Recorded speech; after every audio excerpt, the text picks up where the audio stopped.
الفاظ اور عمل ایک جیسے ہونے چاہیے۔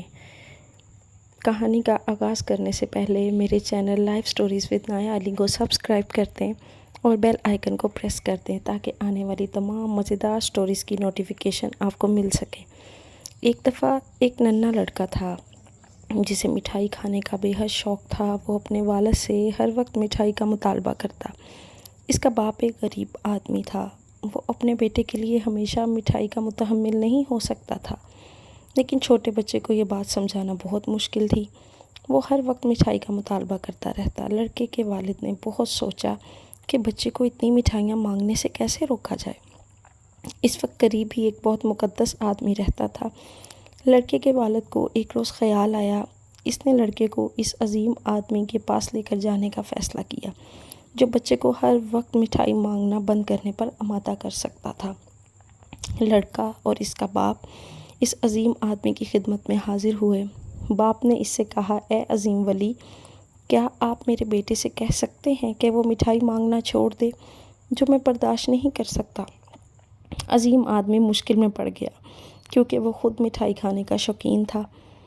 وہ کیسے لڑکے کو منع کر سکتا تھا مٹھائی کھانے سے؟ حضور نے باپ سے کہا کہ آپ اپنے بیٹے کو 1 مہینے بعد واپس لے کر آئیے گا۔ اس مہینے میں حضور نے مٹھائی کھانا خود بھی ترک کر دی۔ جب لڑکا اور اس کا باپ 1 مہینے بعد واپس آئے تو حضور نے لڑکے سے کہا، میرے پیارے بچے، کیا وہ مٹھائی مانگنا چھوڑ دو گے جو تمہارے والد تمہیں دینے کی استطاعت نہیں رکھتے؟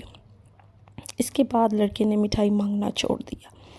لڑکے کے والد نے صاحب سے پوچھا کہ جب ہم 1 ماہ پہلے آپ کے پاس آئے تھے تو آپ میرے بیٹے سے مٹھائی مانگنا ترک کرنے کو کیوں نہیں کہا؟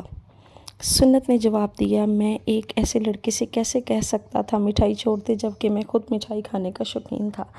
جس روز آپ میرے پاس آئے میں نے آپ کو 1 مہینے بعد آنے کے لیے کہا اور اس مہینے میں نے خود بھی مٹھائی کھانا چھوڑ دی۔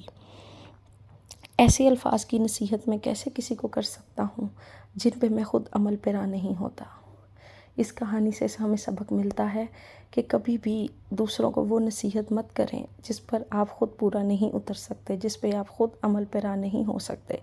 اس لیے اپنے اعمال اور اپنے افعال اور اپنے اقوال کے اندر تضاد مت پیدا کریں تاکہ آپ کے لفظوں کی اہمیت قائم رہ سکے۔